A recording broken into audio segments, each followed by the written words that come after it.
You're uncomfortable with this, but there are a lot of families that do this sort of thing, right? See, if you're going to put this on your tree, right, would you call it a Christmas tree or a Hanukkah bush? Or both, a holiday tree. And if you hang this on your mantle, right, I mean, this is probably one of the more tasteful ones that I found. I found some other things. But let me ask you an interesting, strange question as long as you're looking at this. So you can see that what we have here is an attempt to fuse two holidays. I mean, that's what this word is, right? It's Christmas and Hanukkah smooshed into one word. How do you say it? Chrismica. Chrismica, that's what you say. It's Chrismica, right? But now, consider the following question, right? So if you were going to bring an evergreen tree into your home in December and decorate it with tinsel lights and stars, why not go all the way and call it a Christmas tree? The fact that you would put this emblem on it, what does that say about you? Jerry, what does that mean?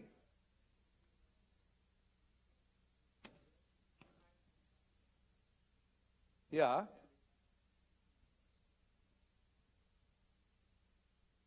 So you have a sense of mixed identity. Maybe you have two partners in a household who each have a different religious background or cultural background. Or maybe you have a family that wants to participate in the outside culture of Christmas, which is the predominant majority culture, but still doesn't want to let go of some element of Jewishness. I mean, this is such an interest. Just meditate on this for just a second. I mean, to put a blue and white Hanukkah bulb on your Christmas tree, or a Jewish star on the top of it, right? Or to put an oy oy oy with a guy who looks a little bit like Santa Claus, but also could be your Zeta, you know. You got payas, right? I mean, you remember the old story. The old story was that Macy's used to recruit Santa Claus, guys to play Santa Claus in the department store. Where would you go in New York City in the 1950s or 20s or 30s to find older men, portly older men with long white beards? They would go to the Lower East Side. You know, so the story is that the little Jewish kid, you know, waits in line and he climbs up on Santa's lap and says, "Ho, ho, ho, Merry Christmas. What do you want for Christmas, young man?"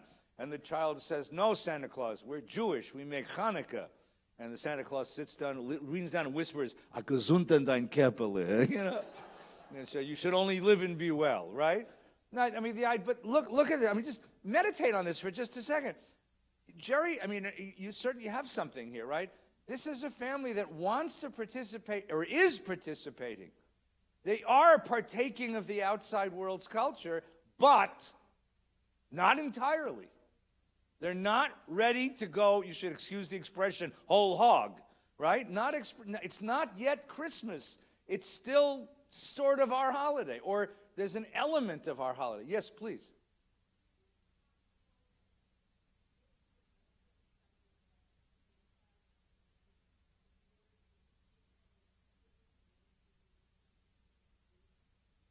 Well, yeah, I would imagine that Christians who do Christmas and love Christmas,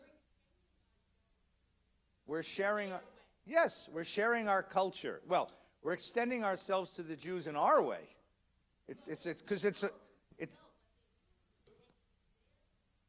Yeah.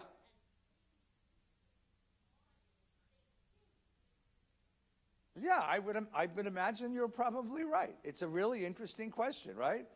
Right. Suppose you're the Christian grandparents of Jewish grandchildren, and you have a Christmas tree in your home because that's what you do.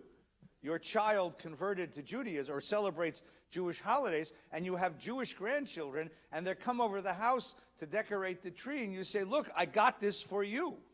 I mean, yes, you could complete. Yes, please. Oh, the other way. Meaning what? Go ahead. Ah. Yeah.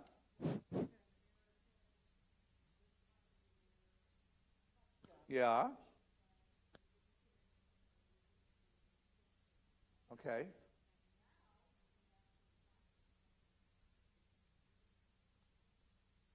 So what you had here was a secularization of a Christmas holiday, and therefore it sort of becomes kosher to share it with everybody, but everybody shares it in their own sort of way. You put your own spice on it, right? Right? And then you have the Christian backlash, which is put Christ back into Christmas, which is the backlash of religious Christians who want to reclaim their holiday, right? And then you have the politicization of that, which becomes the war on Christmas. So that's a whole nother argument. Yes, please.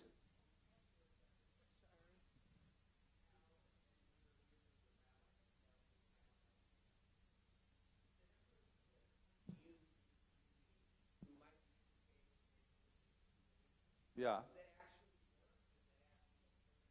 Oh, yeah.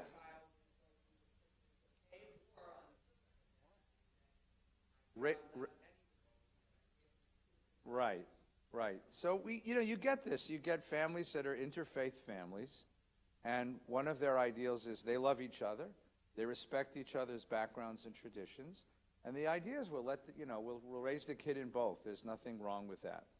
And sometimes it works. I mean, it works in the sense that sometimes you raise a kid who really does feel attached to both traditions. Sometimes you have a kid who feels attached to no tradition, because what ends up happening is, in order to have the two traditions coexist, you have to remove all of the rough edges, right? And then sometimes you end up with a kid who's a Buddhist, which is the most interesting case, where the kid said, I'm going to go find you let me choose my own faith? Good. I'm going to choose the faith that talks to me. And then the parents come and kvetch to me, because they say, oh my God, we failed as parents, because we gave the kid Christianity and Judaism, and the kid chose Buddhism. I said, but you told him he could choose, It varies. It's a really interesting set of varies. So I want to show this to you. I got lots of comments here. Hang on. Just hold on. Arnie, you go next. Okay. I have a very Jewish sister-in-law. Good. And a very Jewish brother-in-law. Yeah. And they had a great big Christmas party. Yeah. A couple of years before we moved here. And everybody they invited happened to be Jewish. Yeah.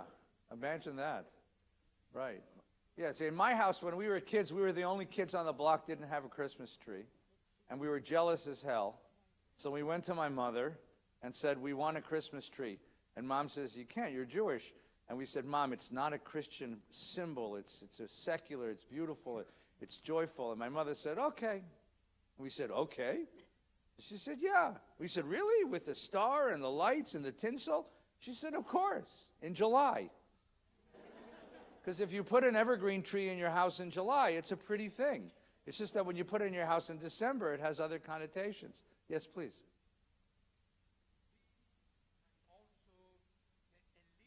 Yeah. The follower of Jesus Yeah. know that today or Christmas is not the day or the season that Jesus was born. Well, that's next week's argument. We'll talk about this next week. It is written in the Yeah, no, I know. You're right. We'll do this next week, though. I don't want to get into Christmas tonight. I just want to talk about this issue of assimilation and identity and mixing of cultures, which is tonight's argument. Yes. So Hanukkah, is this working? It's working. Okay. Hanukkah has changed in America through the decades. You think so? My grandparents didn't even celebrate. My mother didn't even celebrate Hanukkah. Oh, you poor deprived child. I did, but Oh. my mother, they went for the major. Right. festivals. Yes. When I married an Israeli back in 1974 and lived in Kentucky, Uh-huh. it was Hanukkah time, Yeah. and I bought her 8 presents, and I hid them. Yeah. And then when it was Hanukkah time, I brought her out the Hanukkah, and she said, "What's that?" And I said, Yeah. "Well, it's 8 nights, 8 Hanukkah presents." She said, "We don't do that in Israel." Yeah. Okay, so we have subverted the Hanukkah as a concept has changed with the times. That's going to be the third part of tonight's talk. The first part of tonight's talk is this, and then we're going to get to that soon. So the product of the Israeli wife and myself, I have a daughter who married somebody who was not Jewish. Okay. And I babysat this past Saturday. Yeah. And so there is a tree in the house. Yeah. and there was a Star of David on top. Yeah. So, in Well, then you terms should of buy a them one of these. compromise- I mean, yeah. So, as a compromise, though I wasn't happy seeing the Christmas tree the first year they were married, Right. I understand that with 70% of Reformed Jews having intermarriage that Yeah. way, I see that since this is not a major holiday, and it's been changed from a minor to a major in America to compete with Christmas. Right. I accept it reluctantly. Okay, okay. Let's stop for a second. I know lots of people have lots to say, but I'm going to ask you to just have a little forbearance. We just want to get started tonight. So tonight, I want to talk about Hanukkah in this context, in the context of a holiday having to do with assimilation, acculturation, accommodation, and appropriation. Now, where does that come from?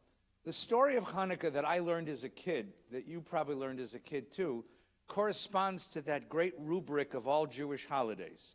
They tried to kill us, we won, let's eat. Okay? That's the story I learned. There was an evil king. All Jewish holidays begin with an evil king. His name is either Pharaoh or Haman or Nebuchadnezzar. In this case, it's Antiochus. He tried to take the Torah away from us. He tried to deprive us of our freedom to worship God in the way that our ancestors dictated to us. We fought back. In this case, it was Judah Maccabee.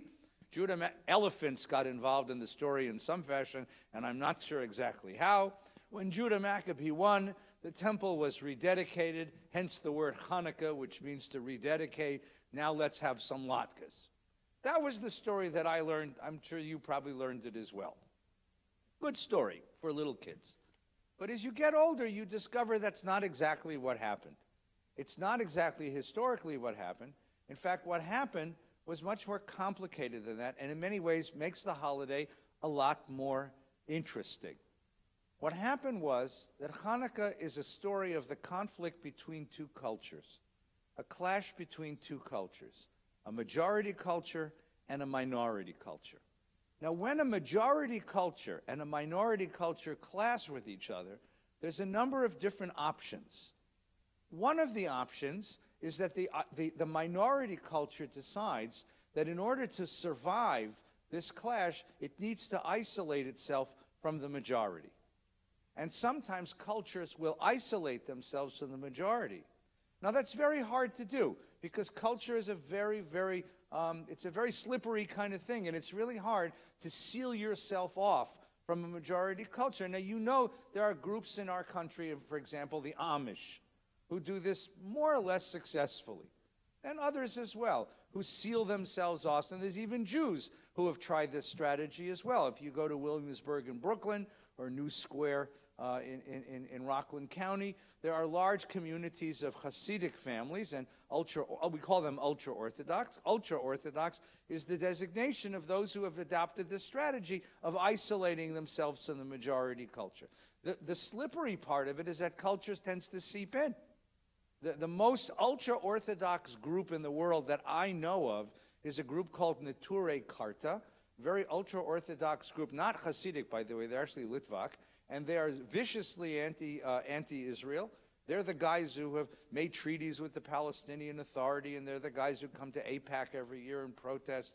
And I discovered that they have a website, which means they live in the 14th century, except they have a website. So if you already have a website, that means you're already looking at modernity in a way that's kind of difficult to accommodate. But let's just imagine that they do it.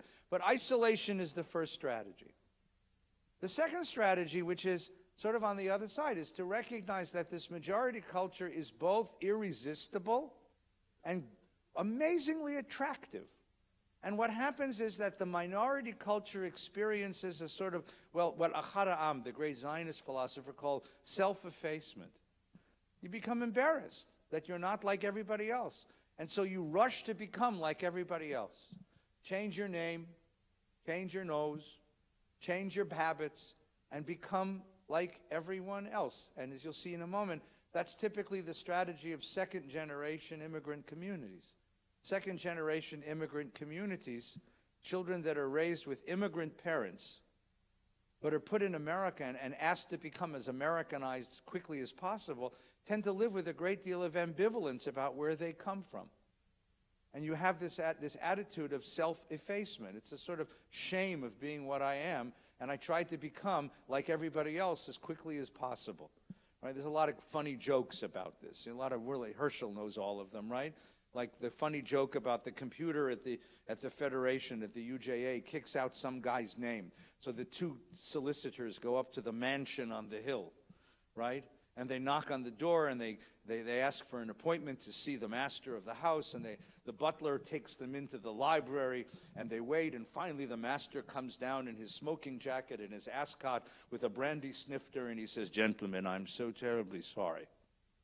But you must have made a terrible mistake, because as you can plainly see from what surrounds you, I am not of the Jewish faith. I'm glad to give you a small donation for your trouble, but I'm not of the Jewish faith." And the two solicitors say, "No, I'm very sorry. It's true. Our computer never makes a mistake. You are obviously in some fashion connected to our people. Gentlemen, just look. You do see anything here that suggests you the possibility that I am of the Abrahamic persuasion?" They say, "Our computer never makes a mistake." And finally he gets a little bit rattled, and he says, "Gentlemen, I am Throckmorton Montgomery IV. And I am in no way a Jew. And either was my father, Oliver Sholem, Throckmorton Montgomery III. I mean, that's a great joke, right? Now, the point is that we become more, that strategy is the sort of self-loathing of the separation. I want to become as American or as Yankee or as French or as German as possible. And that's a second strategy. It's a strategy of complete capitulation. And then you have those cultures, as it were, in between, that have not either capitulated on the one side or isolated on the other, but come to some sort of accommodation, minority, majority accommodations. And frankly, this stuff represents one of those accommodations. Some of these accommodations we find obnoxious, but some of the accommodations we're very much used to. And we're speaking English here. You've probably noticed that, right? And we dress in the manner of most Americans. In fact, we behave in a manner publicly that you really couldn't tell that a person's Jewish. But in certain settings, we identify. So these are all accommodations of inside and outside. Now, the reason why this becomes a Hanukkah issue is because Hanukkah was a moment in our history, one of the very first, in which this cultural clash became evident. In fact, it broke out into all-out civil war. It wasn't the first, though. It wasn't the first. In fact, I'll give you an example of one that came before, from the Torah itself, okay? So this is from the book of Numbers. This is from the book of Numbers. The book of Numbers, the fourth book of the Bible, fourth book of the Torah. The people of Israel have left Egypt. They've wandered across the desert, and they are approaching Eretz Yisrael. They're approaching the land of Israel. Getting to the outskirts of Israel, okay? And here's the story in Numbers. While Israel was staying at Shittim, which is a campground about a day's journey from the boundaries of Israel, okay? The people profaned themselves by having relations with Moabite women. Now, Moab is a people living in what's today Transjordan, the country of Jordan, okay? Moabite, it's a nation. They're actually related to us distantly. And so as we're approaching Israel, the Moabites sort of go out to greet us, and instead of going to war with us, they bring us their daughters. Now, you'll see in a moment, this wasn't an accidental coupling. This wasn't romantic. This was political, okay? The people who invited the people to the sacrifices for their God.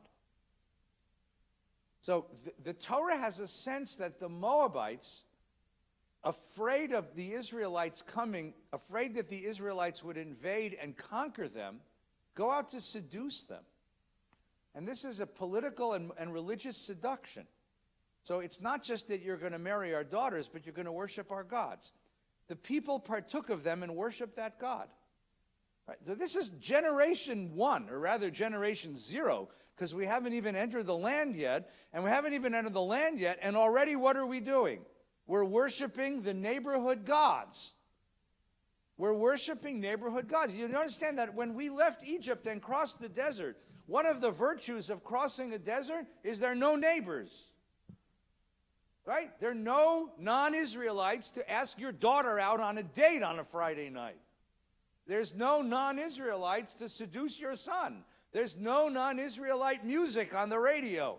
There's no non-Israelite ideas in the air. But once we approach the land, the nervousness of the Torah, the fear of the Torah, is that we're going to have neighbors, and neighbors are dangerous. Because neighbors can seduce you away from your ways of being, and especially religiously, because our God is invisible. And it's much easier to worship a visible God than an invisible God. So what happens is, we haven't even entered the land, and already it's happening, right? Thus, Israel attached itself to Baal Peor. Baal is the name of the masculine god of the Canaanites, and Peor is the name of that locality, the god, the Baal of Peor, okay? Sort of like the Baal of San Francisco. And the Lord was incensed with Israel. Not just the Lord, the Torah was incensed with Israel. And the Lord said to Moses, take all the ringleaders and have them publicly killed before the Lord. Take this man out and have him shot, so that the Lord's wrath may be turned away from Israel. Right? And Moses said to the officials, each of you slay those of his men who attach themselves to Baal Peor. Just then, now listen to this, because we're going to come back to this story in a minute when we get to Hanukkah, I promise you. Just then one of the Israelites came and brought a Midianite woman. Now Midian is a desert tribe, often attached to the Moabites, okay? A desert tribe. He took a Midianite woman over to his companions in the sight of Moses and the whole Israelite community, who were weeping at the tent of meeting. They're weeping because this terrible plague is going on, right? So an Israelite takes a Midianite woman, and they enter their tent. When Pinchas is his name, when Pinchas, the son of Eleazar, son of Aaron the priest, he was one of the priest's sons, saw this, he left the assembly, and taking a spear in his hand, he followed the Israelite into the chamber and stabbed both of them, the Israelite and the woman, through the belly. That's a horrible image. You know, this man and woman were coupling, and he shish kebabed the two of them. Then the plague against the Israelite was checked. And those who died of the plague numbered 24,000. Unlikely, but imagine. The Lord spoke to Moses, saying, Pinchas ben Eleazar ben Aaron a Kohen has turned back my wrath from the Israelites by displaying among them his passion for me, so that I did not wipe out the Israelite people in my passion. Say, therefore, I grant him my pact of friendship, Brit Shalom. It shall be for him and his descendants after him a pact of priesthood for all time, because he took impassioned action for God and making expiation for the Israelites. So what happens? And it turns out later that they tell us who the people were. She was a princess of the Midianites. He was a prince of the tribe of Shimon. So this wasn't just a passion thing. This wasn't even just a religious thing. This was a political union. This was a pact, a political pact between an Israelite tribe and a Canaanite tribe, a neighboring tribe. And Pinchas saw this as a danger to the future of the people Israel. So he went in his passion, in his zealotry, or if you want to look at it quite the other way, in his terrorism, and killed these two people. The question is, when God says, I make a covenant with him, is God approving of this? Does the Torah approve of this? Is he an example that's positive or an example that's not so positive? Is this a way we want Jews to behave? Just keep that question in mind for a moment, okay? Now, I gave you a piece here which I think is really very interesting. There's a very famous law in sociology called Hanson's Law about immigrants and their children. We'll come back to this a little bit later. So turn the page to page 2, and here you have the timeline of Hanukkah. Okay, you have a question, Alana?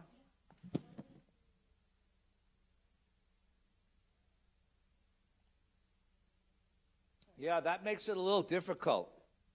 Zipporah is a Midianite. And Moses had a pretty good relationship with her father, who was the high priest of the Midianites. Good question. I'm not going to answer it yet. Wait, we're going to come back. Are you ready? So, let's first get the timeline down, because everybody gets Jewish history all mixed up.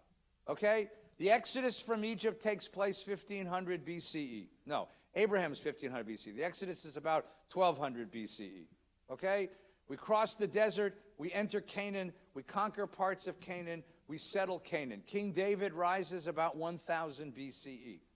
Following David is Solomon, about 930 BCE. The Temple of Jerusalem is built, right? And from 930 till 720, till 930, after Solomon's reign, the kingdom splits.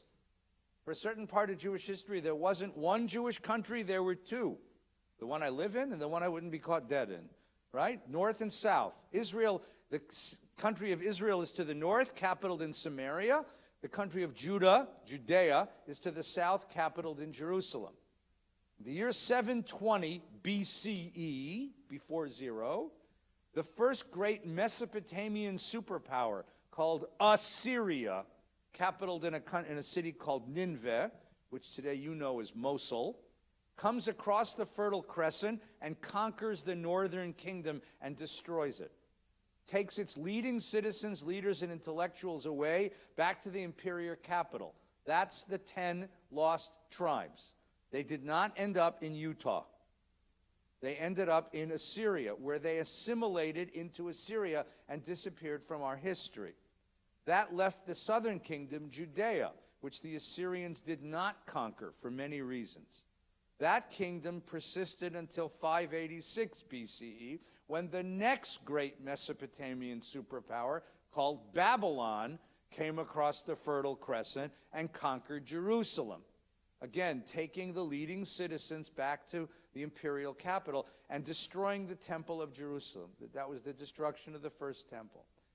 Incidentally, why did these Assyrian and Babylonian kings want to conquer us? Because the way that you control the world was to control the highway between Mesopotamia and Egypt. The highway between Mesopotamia and Egypt is the great highway of Western civilization. And unfortunately, we lived right on that highway. Now, living on that highway gave us a profound cultural advantage. We could partake of the cultures of both Mesopotamia and Egypt. Abraham was a Mesopotamian. Moses was an Egyptian. We borrowed heavily from those civilizations. But the political problem of living on that highway is whoever wants to control the highway comes and destroys you. In other words, it's the worst place to have put a homeland in the whole wide world. And if you've been reading the newspaper, it continues to be the worst place to have a homeland in the whole wide world. If you have occasion to pray to the Lord God, ask God why God didn't put us in Maui. Okay? Now, Babylon conquers us in 586, destroys the temple. Babylon is then supplanted by Persia. Persia is the third great empire to rise in the Middle East. The Persian king Cyrus sees an advantage to having a loyal Jewish settlement in Jerusalem to protect the western front of his empire. So he enables in fact, he pays for the Jewish community to return to Jerusalem and rebuild the temple. It's not an easy project to do, but they accomplish it, and that's what's called the Second Temple. The Second Temple is the rebuilt temple. It gets rebuilt and then remodeled several times, much like Valley Beth Shalom. Then, the next great empire to conquer the world are the Greeks. They come in 322, in 332 actually. 332, Alexander of Macedonia conquers the whole world, including our neighborhood, the Middle East. Okay? In 322, he dies. When he dies, his kingdom is split into three. The northern part of his kingdom is capitaled in Rome, and it becomes the Roman Empire. The southern part of his empire is capitaled in Alexandria, and it's run by a family named Ptolemy, with a P in it. And the eastern part of his family is run by a family named Seleucid, and they build a capital in southern Syria called Antioch. They build the capital of Antioch, and so the throne name of the Seleucid kings is Antiochus. Antiochus, king in Antioch. And they rule everything from the Middle East to Afghanistan. Now, ruling the Roman Empire wasn't easy, but at least it's more or less culturally homogenous. Everybody spoke Greek. Ruling the Southern Empire wasn't easy, but at least everybody was ethnically Egyptian and spoke Greek. Ruling this Eastern Empire was a terrible thing to do because it was hundreds of small ethnicities. And the Antiochus kings, the Seleucid kings, had a very difficult time solidifying their rule over this empire because there was so many different ethnicities, so many different languages, so many different religions, so many different customs. Here comes our story. You ready? So in 198, Antiochus III, he goes to war and he takes over Judea. In 175, Antiochus IV takes over the throne. He loots Jerusalem. And he is trying to solidify his rule. He's trying to solidify his rule. So now here comes the question. During his rule, an altar and a statue of Zeus is erected in the Temple of Jerusalem. Now the question is, did he do this because he wanted to do this? Or did he do this because there were some Jews who were complicit in this? And that's going to be the interesting question. Here is the Hanukkah story. Now the good news is we happen to have a historical record, well, more or less. As we all know, if you watched MSNBC tonight, you saw one reality, and if you watched Fox, you saw another one. Well, here is one of those. Here's the sort of MSNBC of the Maccabees story. There's a book called Maccabees, actually two of them. One of them is called First Maccabees, one's called Second. They're by two different authors. These are books that were considered sacred books by the Jewish community, but not sacred enough to include in the canon, in the Bible itself. So they were side books. They were collected by the Jewish community, and then when the Catholic community rose, when the church was created, 200 years later, they were collected in a set of books called Apocrypha, which is a Greek word meaning books on the side. We have this book. The book of First Maccabees was written by the Maccabee family as a way of explaining how they got the throne in Jerusalem. Because as you'll see in a moment, it wasn't the normal way.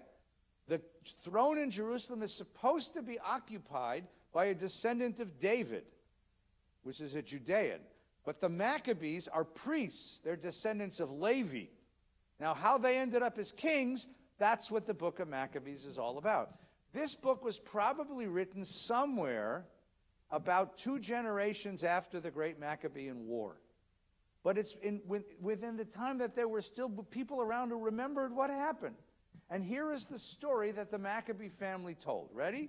And I gave you, it's a long book, so I gave you some excerpts. It's in Greek, so I hope your Greek is pretty good. In those days, so the story begins with the rise of Antiochus, and now it's going to give us the Jewish part of the story. In those days, lawless men, so right away, this book does not claim to be objective, it's giving you a value judgment, came forth from Israel and misled many, saying, let's go and make a covenant with the Gentiles round us, for since we separated from them, many evils have come upon us. This proposal pleased them, and some of the people eagerly went to the king. He authorized them to observe the ordinances of the Gentiles, so they built a gymnasium in Jerusalem. That's not a health club. That's not Equinox. What it is a high school, is a school, not even a high school, a college, where well-bred young men could gather to learn philosophy, could learn physical arts, and could learn politics. That's what a gymnasium was. According to the Gentile custom, and please don't explain how this happens, to remove the marks of circumcision, ouch, and abandon the holy covenant. They joined with the Gentiles and sold themselves to do evil. The Maccabees, the book of Maccabees tells us the following. It wasn't that Antiochus was a cruel king who hated Jews. That was Haman. It wasn't that Antiochus was even a pragmatic king who was trying to unite his kingdom under one cultural banner. This was a much more interesting phenomenon. What had happened is that between 322 or 332, when Alexander the Great conquered the Middle East, and 167, when Antiochus comes to rule this area, Hellenism, Greek culture, Greek way of life, Greek ideas, Greek art, Greek politics, Greek philosophy, Greek culture had then conquered pretty much the whole world. It had seeped into the whole world. And the question was, Should we Jews partake of this great Greek world culture, or should we remain isolated from it? That's the question. Should we participate in the great global world of Greek, or should we remain separate and distinct? Now, you can imagine the two arguments, right? What would be the argument for adopting the ways of the Greeks? Somebody want to make that argument for me? What would be the argument? Yes, please. Yes, economic opportunity. Imagine this. For the first time in world history, you speak the same language in the marketplaces of Damascus and the marketplaces of Madrid. Everybody spoke Greek as their second language. Everybody knew the language of their ancestors, right? Romans spoke Etruscan and then Latin, and Egyptians spoke Egyptian, but everybody spoke Greek as a second language. Imagine that. So wherever you go in the world, you can do business. Everyone abided by the same customs of business. Everyone had the same money. Everyone had the same laws of business. For the first time, there is a global culture which allows for economic interaction throughout the Mediterranean. That's pretty remarkable. Shouldn't we Jews have a piece of this? Do you really want to be isolated from this? Come on. Shouldn't we Jews have a piece of this? We should be teaching our kids Greek. Because if we don't teach our kids Greek, how are they going to communicate on the internet? No, very seriously.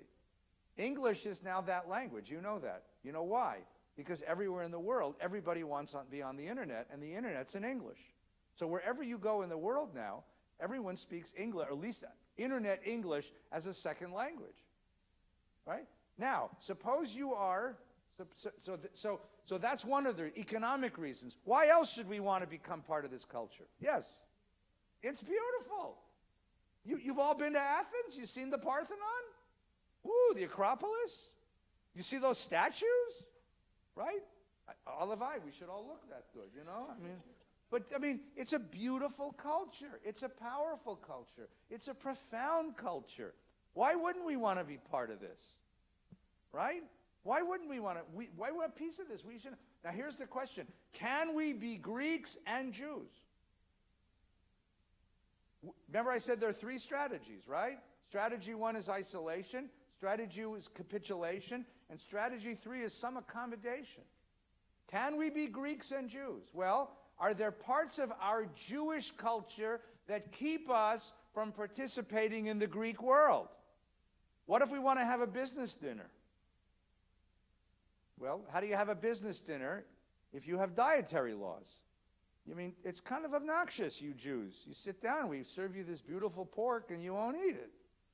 Right? We serve you shrimp, you won't eat it. So you know what? Maybe we should get rid of those laws. Wait, our meal begins with what? A libation offering to the gods. You pour a little bit of your wine out as a way of showing that you care for the gods, but you Jews won't do that. So what if we just participate in that? How much Greek can we become before we stop being Jewish? See the problem? Now, there's one big obstacle to our participation in this beautiful Greek world, in this powerful Greek world. What's that one big obstacle? Monotheism. Because you Jews, you're obnoxious. I mean, pagans, pagans are cool. Pagans are multiculturalists. They're pluralists. A pagan will never kill you for your religion. You know that. Only a monotheist will. Pagans, when in Rome, you daven like a Roman. You pray like a Roman, And you, wherever you go, you show proper respect to the gods of the place. And if you're doing business with someone from this place or that place, you always offer something to their gods. But you Jews won't do that. So a delegation of Jewish leaders from Jerusalem who wanted to put an end once and for all to the cultural and economic isolation of the Jewish people go to Antiochus, and they say to him, help us to bring our people into this world, into this cosmopolitan world. And one of the elements is to put a statue of Zeus in the Temple of Jerusalem and once and for all erase the Jewish taboo against participating in the culture and the religion of the outside peoples. Antiochus goes farther, and he actually makes Torah illegal, right? Then the king wrote this to his whole kingdom, that all people should be one people, and abandon their particular customs, and all the Gentiles conformed to the command of the king, and many Israelites delighted in his religion. They sacrificed. Now, for Antiochus, this worked very nicely, because he has 130 different peoples to govern, and if he can get them all worshiping Zeus, by the way, the statue of Zeus looked remarkably like Antiochus. So political and cultural loyalties meld with each other. If he can get everybody on the same page religiously and culturally and linguistically, and he, just as I got everybody on the same page economically, he can create a more solidified kingdom. The king sent letters by messenger to Jerusalem to the cities of Judah, ordering them to follow customs foreign to their land, to prohibit burnt offerings, sacrifice, and libations in the sanctuary, to profane the Sabbath and festival days, to desecrate the sanctuary and the sacred ministers, to build pagan altars and temples and shrines, to sacrifice swine and unclean animals, to leave their sons uncircumcised, and to defile themselves with every kind of impurity and abomination, so that they might forget their law and change its ordinances. Whoever refused to act according to the command of the king was to be put to death. In words such as these, he wrote to the whole kingdom. He appointed inspectors over the people, and he ordered the cities of Judah to offer sacrifices, each in its turn. Many of the people, those who abandoned the law, joined them and committed evil in the land. Do you hear that? There were Jews who were complicit. Some who were simply obeying the king's law, and some were enthusiastically obeying the king's law. They drove Israel into hiding whatever places of refuge they could be found. Right? And on the 15th day of Kislev, 145 years since Alexander's conquest, the king erected desolating abomination upon the altar of burnt offerings. He put this Zeus statue in there. So turn the page. Okay?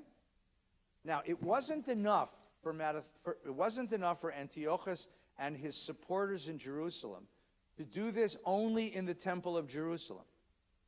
He also wanted to take this show on the road, because there was a social split between the classes of people in Jerusalem and the countryside, a sort of urban-rural split. Urban people, let's call them blue states, wanted to be cosmopolitan. They were supporting the king's program of bringing Greek to everyone and Greek culture to everyone. But rural people, red states, still maintained their loyalty to the old ways. So what did Antiochus do? He brought the show on the road. He loaded a small version of the Zeus statue on an ox cart with a garrison of soldiers and brought it from village to village in order to bring this message to the populace. Now, the people in Jerusalem thought of this not as an abomination and not as a capitulation, and certainly not as this as an offense. They were doing their people a favor. We want your kids to have access to this great, beautiful, global Greek world. And the only way to do that is to get you country bumpkins to stop speaking Hebrew and start speaking Greek, and stop worshiping the God of Moses and start worshiping the God of Antiochus. I'm trying to bring you into the 2nd century BCE. Modernity. We don't want you to be isolated culturally. So we're going to bring internet access to your village and let your daughters and sons see what everyone else is wearing and listen to the music they're listening to. So what happens? Well, here's the story you all know. Page 3, second paragraph. Then the king's officers who were enforcing the apostasy came to the city of Modin.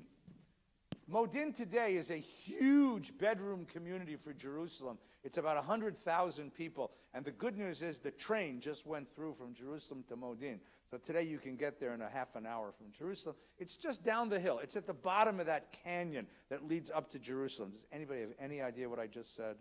All right, trust me, it's there. You can visit. They came to this, it's a farming village in those days. Today it's a suburb. To make them offer sacrifices. So imagine, here's the town square of Modin, and they call a meeting of the whole town, so the whole town comes out, and the cart with the statue of Zeus is on it, and they erect a little altar in front. Got this? And the soldiers are guarding it, Antiochus' soldiers. Many from Israel came, and Mattathias and his sons were assembled. Mattathias was a priest. He was a member of the priestly caste, but he wasn't of the family that worked in the Holy Temple of Jerusalem.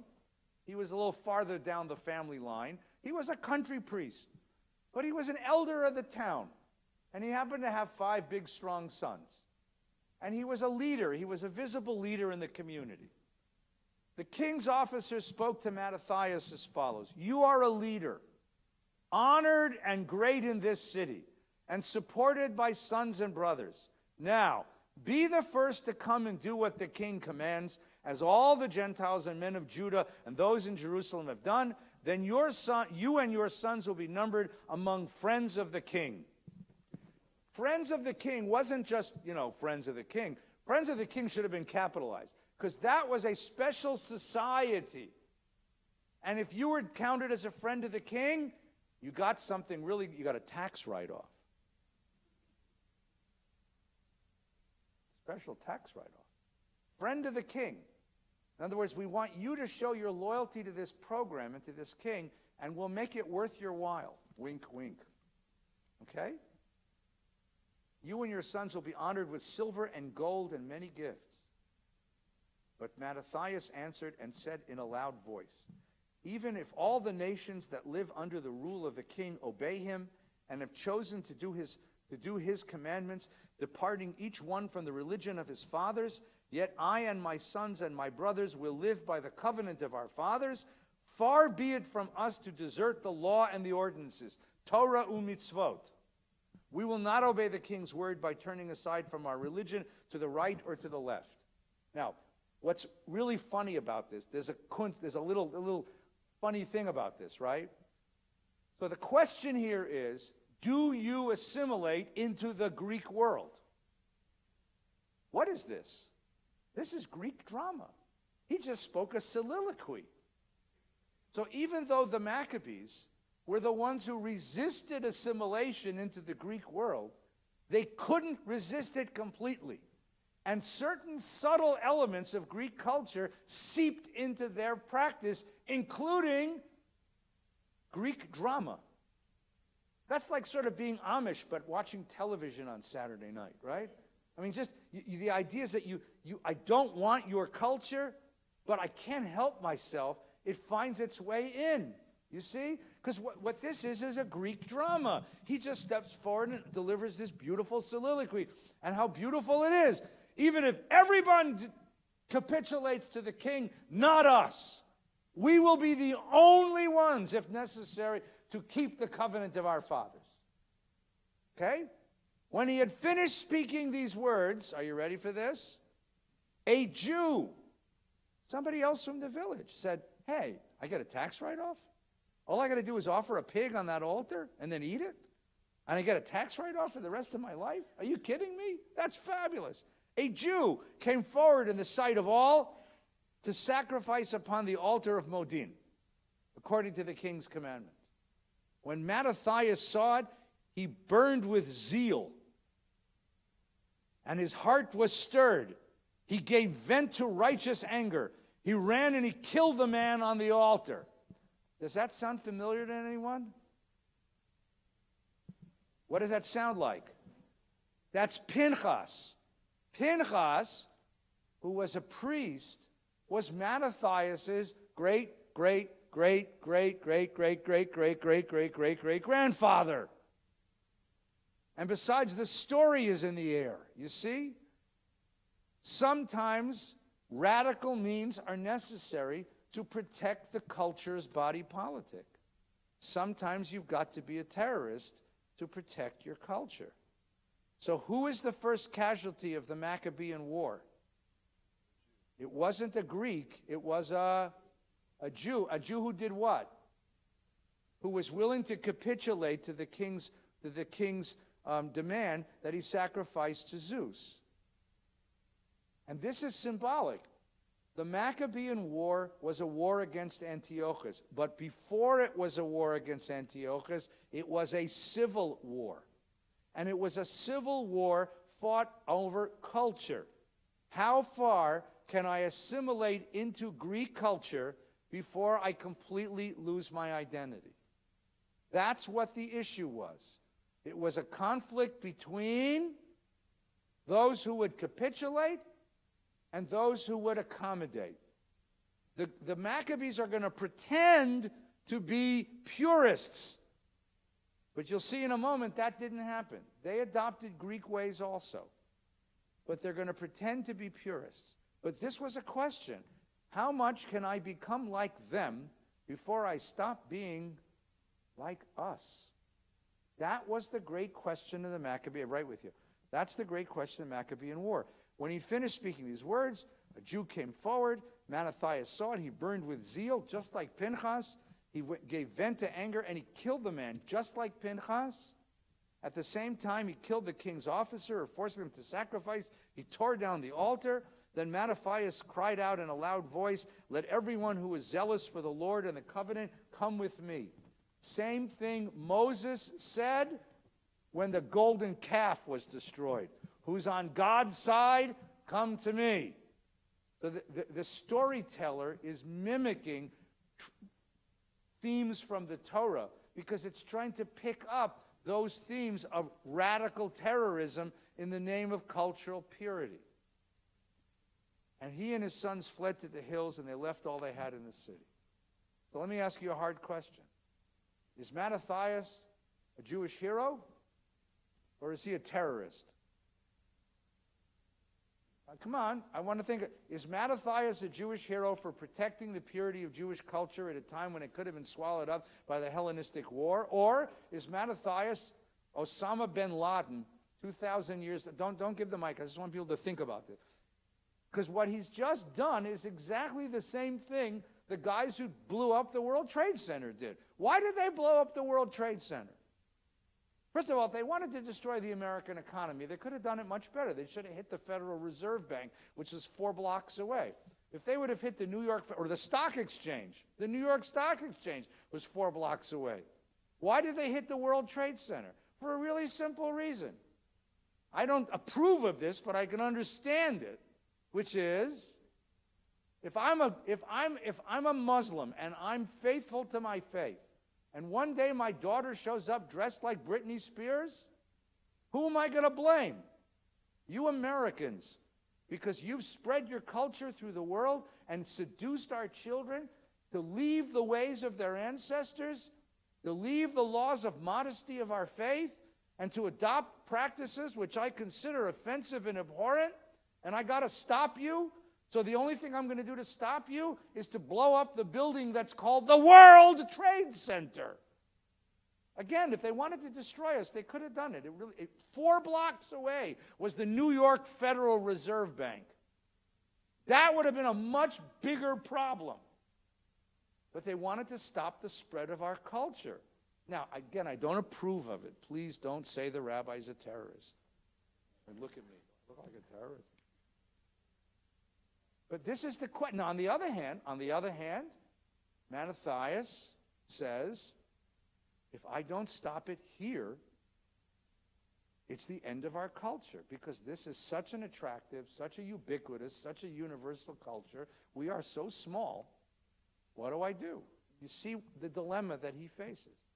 And he takes the example of Pinchas and says, in this case, violence is necessary. So what happens is there's a war. Mattathias and his friends tore down the pagan altars. They also forcibly circumcised any uncircumcised boys whom they found in the territory of Israel. These are not nice guys, I got to tell you, right? They put to flight the arrogant. The work prospered in their hands. They saved the law from the hands of the Gentiles and of the king, and did not let the sinner triumph. That's the editorial comment at the end, right? Then he dies. And he gives a beautiful speech where he mentions, look at the end of the speech, he says, Abraham, Joseph, and Pinchas. Those are his 3 heroes. This is Mattathias' closing words. Now, what do you know about Abraham, Joseph, and Pinchas? Abraham, willing to sacrifice his son. Lech lecha me'artzecha, leave your land. Joseph maintains his identity in Egypt. And Pinchas. Now, it should have been Abraham, Isaac, and Jacob. It could have been Isaiah, Jeremiah, and Ezekiel. When you choose Pinchas as one of the 3 heroes of the Jewish people, what are you saying? You're saying that sometimes violence is called for in the protection of culture, right? All right, you want to find out how it ends? I'm sure you want to know how it ends. Judah, what happens is Judah takes over the war. Judah fights a war against it. We're going to have a break in a minute, I promise you. I just want to get you to Hanukkah. Judah takes over the war. Judah invades Jerusalem. Judah wins. He comes up to the temple of Jerusalem and he discovers that it's been desecrated. Behold, our enemies are crushed. Let us go and cleanse the sanctuary and dedicate it. So the armies assembled and they went up to Mount Zion and they saw the sanctuary desolate, the altar profaned, the gates burnt. They rent their clothes and mourned with great lamentation, sprinkled themselves with ashes. Those are signs of grieving, of mourning. They fell their faces down and they sounded the signal trumpets and they cried out to heaven. So they tore down the altar, the one that had been desecrated by the Greeks, stored the stones in a place on a hill where a prophet tell them what to do with them. They took unhewn stones as the Torah directs and built a new altar. They rebuilt the sanctuary and the interior of the temple, consecrated the courts. They made new holy vessels. They brought the lampstand and the altar of incense and the table, that's the table for the bread, into the temple. Then they burned incense on the altar, lit the lamps on the lampstand, and this gave light to the temple. They placed the bread on the table and hung the curtains. They finished all their work that they had undertaken. Early in the morning on the 25th day of the 9th month, which is Kislev, which is this month, in 148th year, since Alexander the Great, they rose and offered sacrifices as the law directs on the new altar of burnt offering, turn the page, which they had built. On the very season, on the very day, it was beshert, that the Gentiles had profaned it. It was dedicated, that's the word Hanukkah, with songs and harp and lutes and cymbals. They had a good band. All the people fell on their faces and worshiped and blessed heaven. They had prospered them. They celebrated Gesundheit, the dedication of the altar, for 8 days. Yemei Chanukot HaMizbeach. The day of the dedication of the altar was an 8-day festival. Why 8 days? Well, one idea is, what? Who said what? Sukkot. They had not celebrated Sukkot because it was still in the Greeks' hands. So Sukkot is an 8-day festival. That's one reason. What's another reason? When Moses first built it, it took 8 days to dedicate. So they're rededicating in the way the Torah did it. It's another 8-day festival, right? Judah and his brothers in the assembly of Israel determined every year that that season of day of dedication of the altar should be observed with gladness and joy for 8 days, beginning the 25th day of the month of Kislev. What's missing? Dreidels, right? Gifts, no gifts. No gelt, no gelt. Oh, wait a minute, wait, let's go back. This is the book written by the guys who were there. This is written by Simon, the younger brother of Judah Maccabee, the guy who became head of the people. He was the scribe.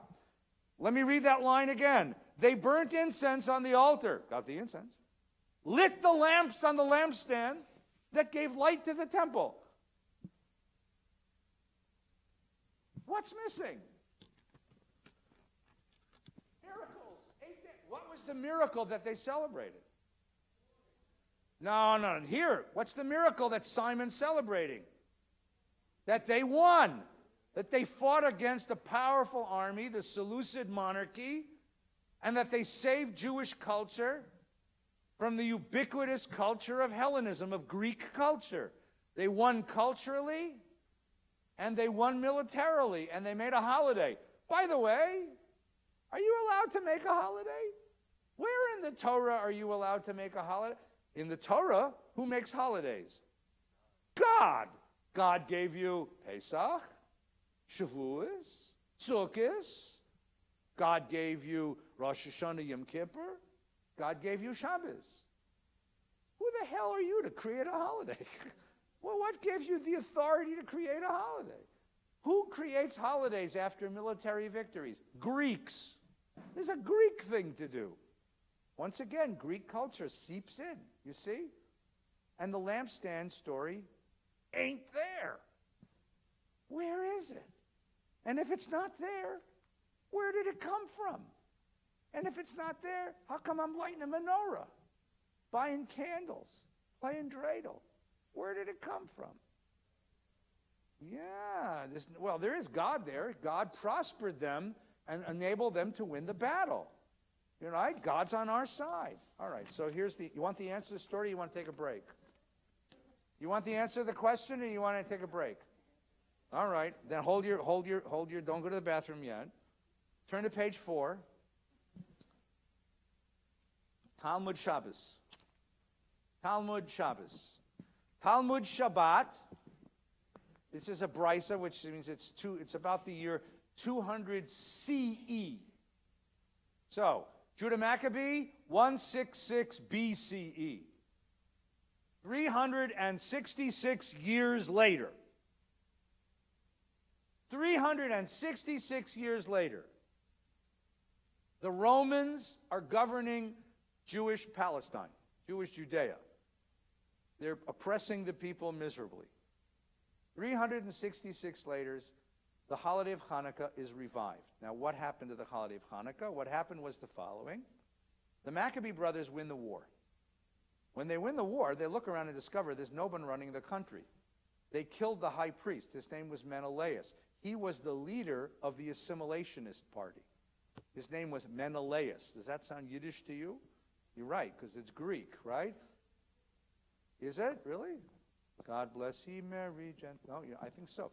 So Menelaus is the Greek high priest, the Jewish high priest, who was the leader of the assimilationist party, the capitulation party, the party that brought the Zeus statue into the temple.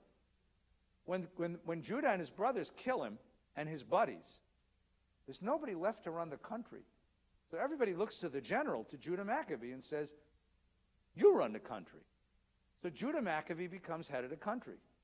His brother Simon becomes the high priest. His brother Jonathan becomes Simon's assistant. Say what? Yeah, they were. They were priests. They were Kohanim, so they're Levim. You're supposed to be a king of the tribe of Judah, a descendant of David, to call yourself king. So Judah didn't call himself king. He just called himself like head guy, head Jew, right? But when he dies, Simon becomes high priest, and he also becomes the leader, the ruler of the kingdom. When Simon dies, his brother Jonathan becomes priest, becomes high priest and ruler of the country. When Jonathan dies, Simon's son becomes high priest. But Simon's son, whose name was Alexander Yanai, he crowns himself king. And the Maccabees now rule as a king. And this book is written in order to justify and legitimate Maccabee rule over Jerusalem.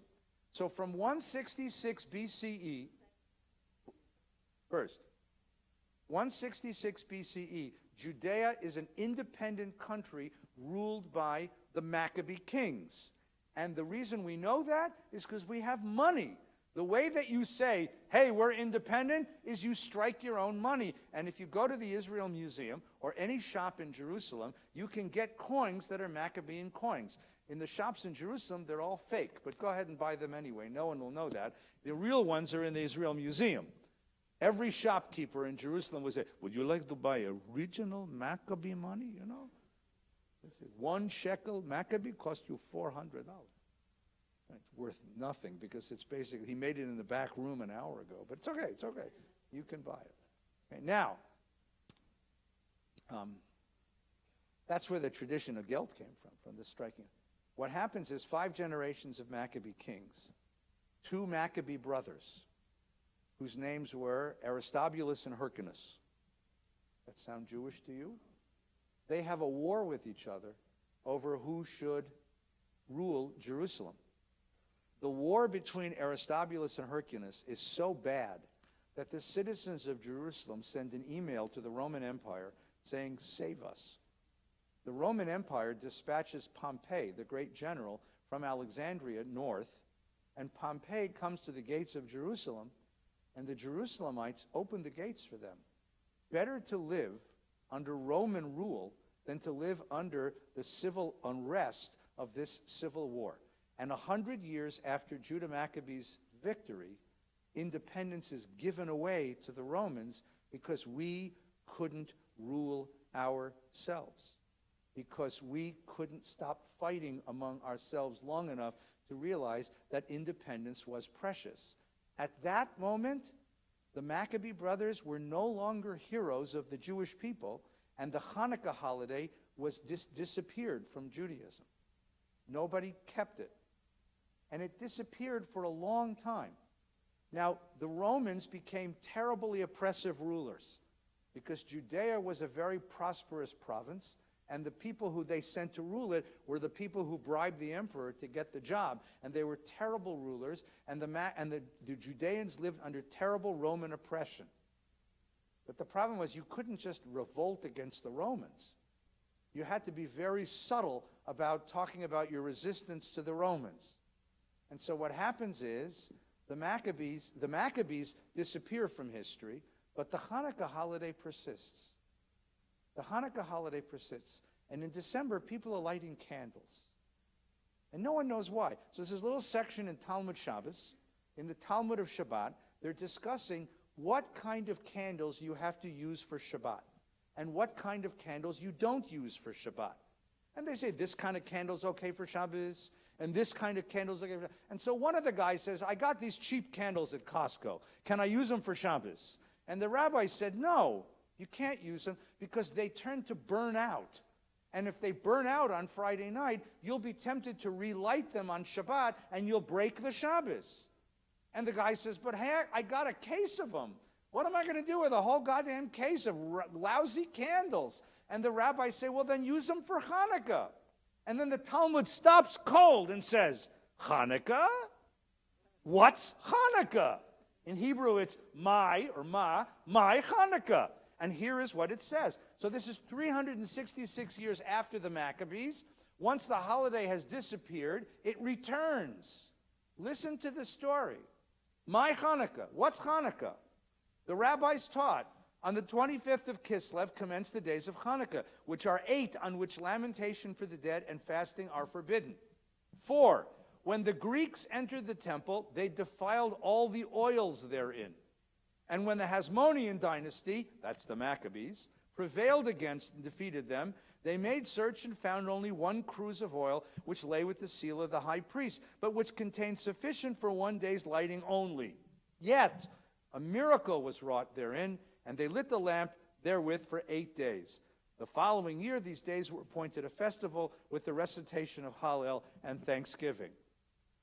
What's here and what's missing? What's missing from this? The military victory. The whole militarism of the Maccabees is gone. What's the new miracle? We came into the temple. We only found a jar of oil. We needed 8 days' worth. It lasted 8 days. Light overcame darkness. Light overcame darkness. What are the rabbis saying? Light overcame darkness. Well, we are a very small people in a very big world that hates us, that either wants to destroy us physically, materially, or wants to seduce us away from the ways of our traditions and become like them. But all we need is one tiny light to dispel that darkness. That one tiny light is Torah. Torah ora is a very common phrase in the tradition. One light of God's truth is enough to dispel a whole world of pagan darkness. The rabbis saw the Hanukkah not as the military victory of Mattathias and his sons over the Greeks, but as the victory of their own spiritual resistance against Roman oppression and the overwhelming power of the Roman world to impose its will on minority populations. It became a symbol, a metaphor for the persistence of Jewish identity in a vast and powerful Roman world. And that's what the rabbis did with Hanukkah. That's how the rabbis recalibrated the Hanukkah holiday, by telling a story that didn't exist in the original. Because what they want to understand is that the great resistance that Jews are going to need to survive in this world is not military power, but spiritual power. And if you don't believe me, take a look at the Haftarah, which is the prophetic section that the rabbis themselves chose to attach to Shabbos Hanukkah. It's from a prophet named Zechariah. Zechariah is a prophet of the second temple. When they were building the temple, the priest, whose name was Zerubbabel, said, I can't do this. It's not going to work. We don't have enough power to defend this temple. We can't do this. So what does he do? Zechariah gives him a prophecy. And here's the prophecy. The angel who talked with me came back and woke me as a man is wakened from sleep. And he said, what do you see? And he said, I see a lampstand of gold and a bowl above it. That's the lampstand. There's Hanukkah, right? And the lamps are 7 in number, and the lamps have 7 pipes and 2 olive trees. And I asked the angel, what does it mean? He says, you don't know what these mean? He said, no. And he said, this is the word of the Lord to Zerubbabel, who was the priest trying to build the temple. Not by might and not by power, but my spirit, says God.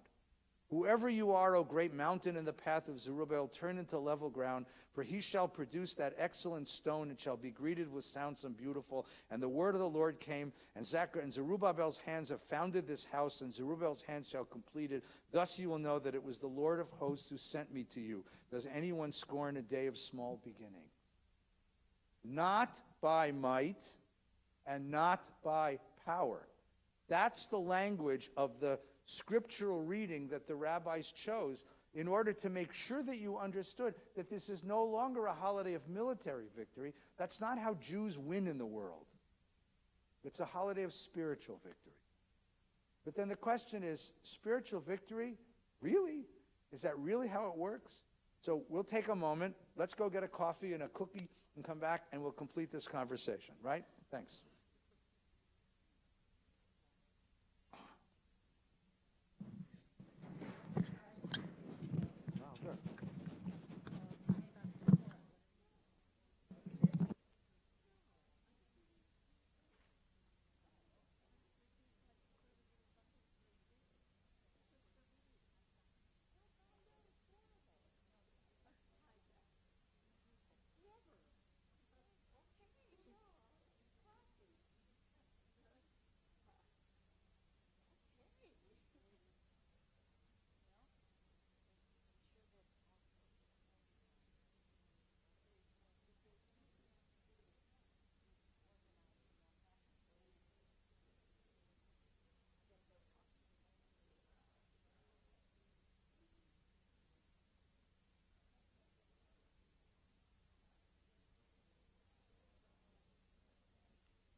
Well, that's the question. They're all compromises. That's the point.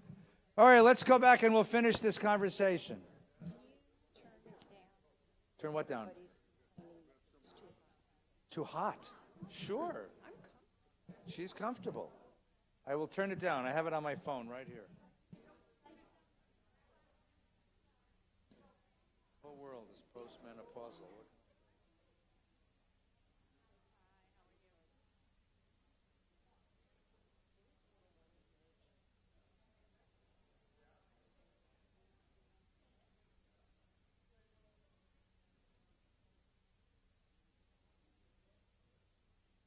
Okay, good afternoon. Where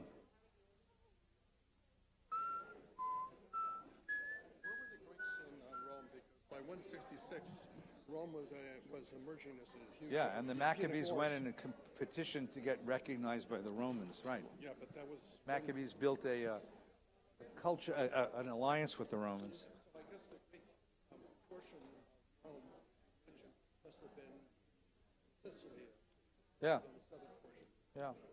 Good evening. What's up?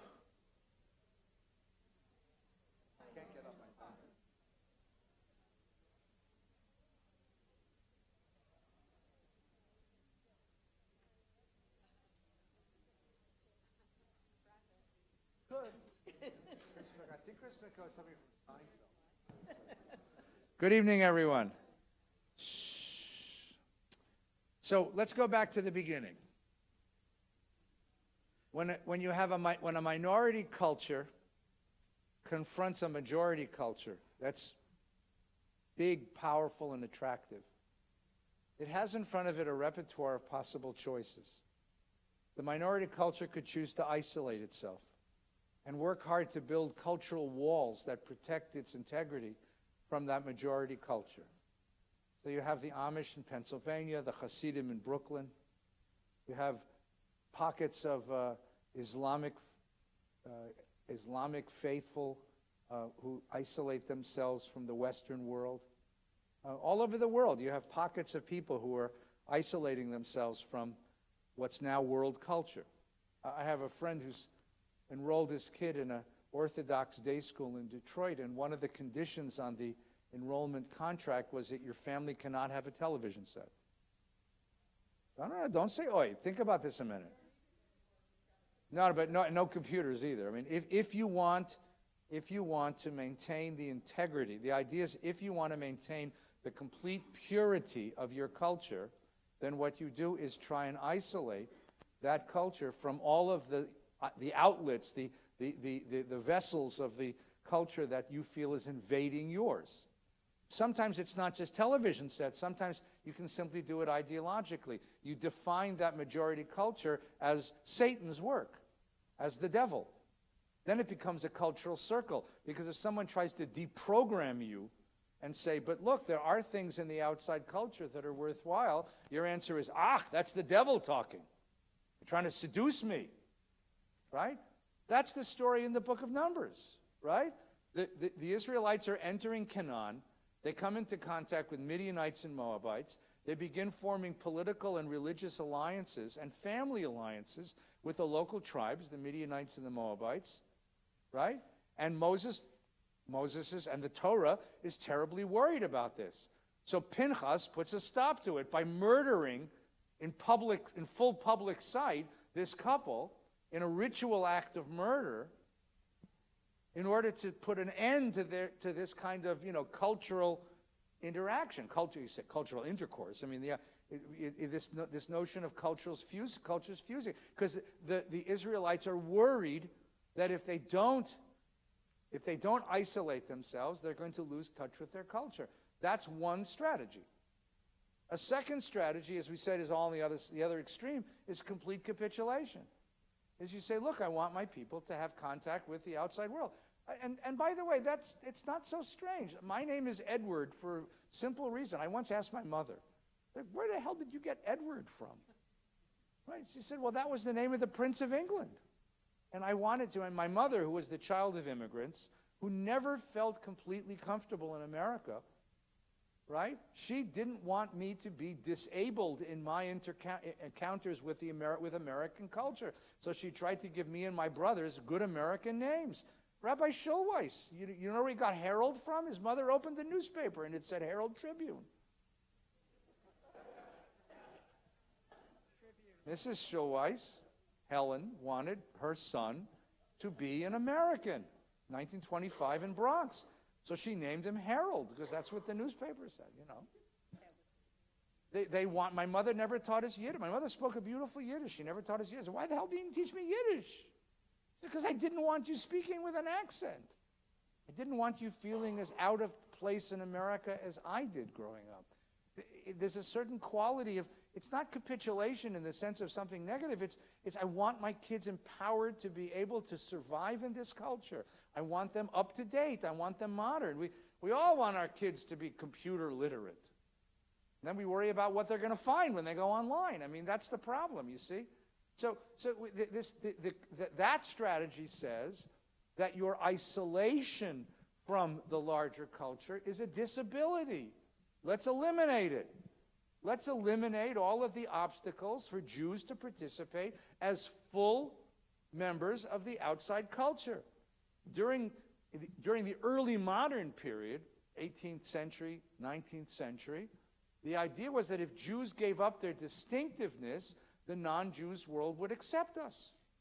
That the cause of anti-Semitism was that you Jews are cliquish and particular, and you have these weird holidays, and you wear these weird things on your heads, and let's make Judaism look like good Protestant American behavior, and therefore Jews will be accepted by the outside world. That was a very common theory. It wasn't until the 1960s, with the rise of black power, that we re-embraced ethnic identity. Ethnic identity was deeply suppressed up until the 1960s because the idea was that if we stand out, we will be hated. If we behave too much like too Jewish. So all of the Hollywood movie stars, you know, Tony Curtis, his real name was Bernie Schwartz, right? Edward G. Robinson. I mean, every one of these guys had a very Jewish. Kirk Douglas just celebrated his 103rd birthday. Yusser Danilowitz, Kirk Douglas, right? Now, you understand what that means? The suppression of ethnic behavior in order to become accepted in the outside world. No one will accept, right? What was Lauren Bacall's name? I forgot. Yeah. No one's going to accept Minnie Bursky, but Lauren Bacall, they'll accept, right? You know, everyone. That was the attitude. And you can understand the attitude, okay? Then you have all of the steps in between, which say, I want to accommodate and assimilate into this culture, but I don't want to lose my own. Can I live in two cultures? Can I find common space between these cultures? And then the highest value is, can I use elements of the majority culture to strengthen my own minority culture? Moses Maimonides uses the tools of Aristotelian philosophy to create a new way of understanding Judaism. And his Judaism becomes stronger because of his Aristotelian philosophy. Okay? Yes, that's problem too, but that's another one. He understood it, right? But the idea is, can I use the tools, right? Right? So, for example, one of the most powerful influences on my life was Camp Ramah. Nowhere in the Torah will you find a commandment on building a Jewish summer camp. We learned this from the Boy Scouts. We learned what the Boy Scouts were doing, and we built summer camps and discovered that in a summer camp is a remarkable place to teach Jewish identity. So you've taken an American institution and turned it into an expression of your own desire to protect your own Jewishness. And what's the most powerful example of this? The State of Israel. The State of Israel. Look, the anti-Zionists, the Hasidim who hate Israel, the ultra-Orthodox, they're right. I mean, the Talmud says very clearly, you're not supposed to go back to Israel till God brings you there. But we decided What? Yeah, Mashiach is going to bring you back to Eretz Yisrael, right? But we decided, enough waiting. So we went and we broke the law, and we built a country, and we created it. We took a non-Jewish form, a nation state, and made it an expression of Jewish identity. Just think about that a minute. It was a rebellion against tradition. But it's become the most powerful expression of Jewish identity in the world. So one of the accommodation strategies, I think if you're trying to protect the minority culture, the most powerful, the most benevolent accommodation strategy is the strategy which allows you to use the tools of the majority culture to protect your own minority culture.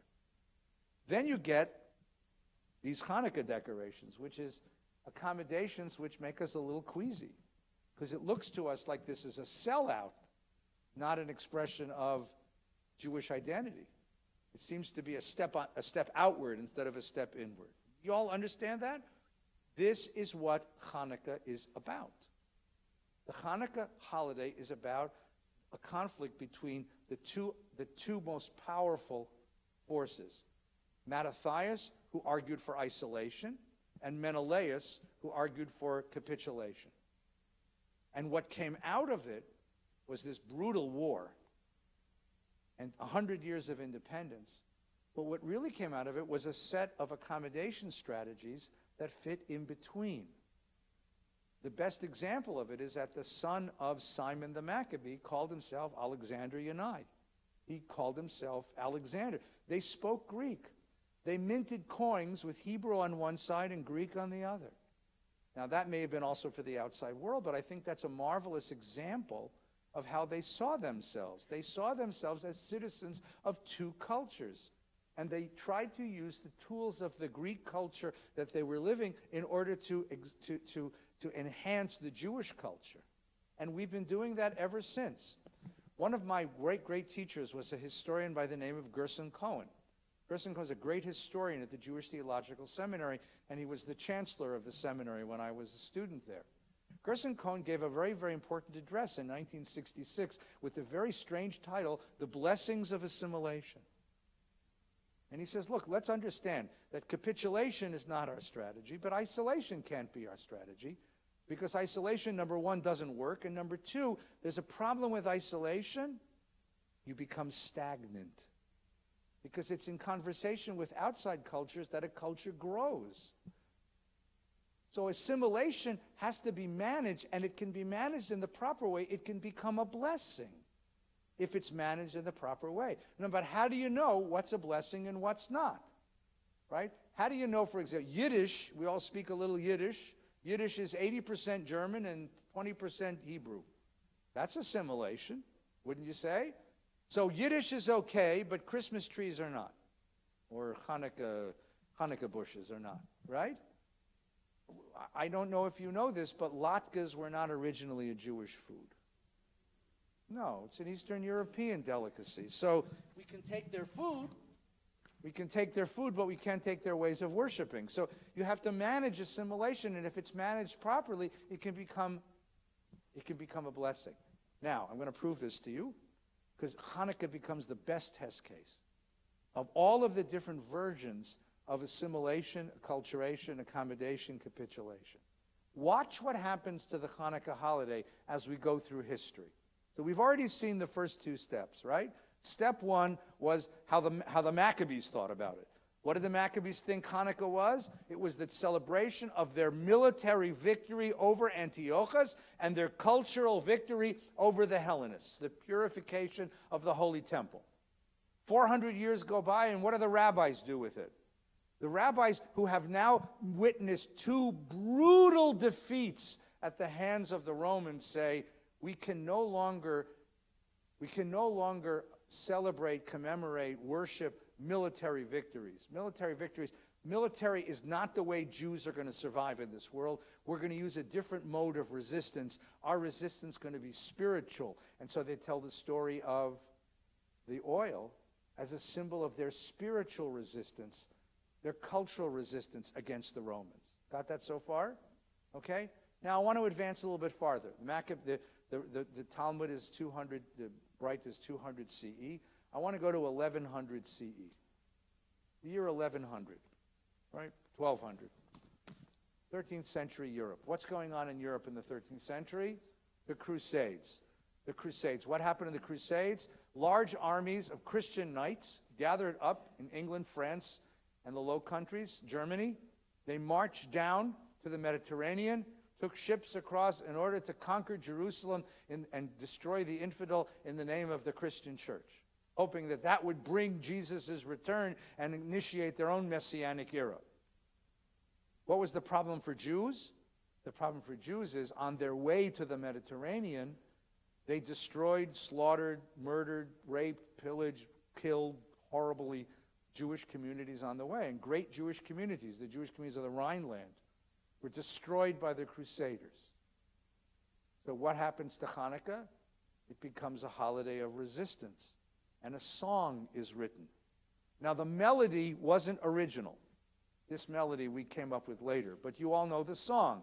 Ma'otzur Yeshuati Lechana Elishabeach Tikon Beit Tefilati B'Sham Toda Nizabeach. What do these words mean? Let's take a look at a translation. Almighty stronghold of my salvation, Ma'otzur Yeshuati Lechana Elishabeach. To praise you is a delight. Tikon Beit Tefilati. Restore my house of prayer, and there we will bring a thanksgiving offering.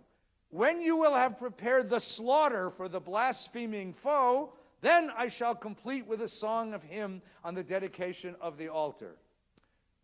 When have you ever heard Jews singing about slaughtering their blaspheming foes? Wait a minute. Who was singing songs about slaughtering blaspheming foes? The Crusaders were. That's what they were going to do. They were going to the Holy Land to destroy the infidel and reclaim the Holy Land in the name of Christ. And they were destroying Jews. So what did we do? We stole their ideology. And we said, the day is going to come when God will march through the land and destroy all of you.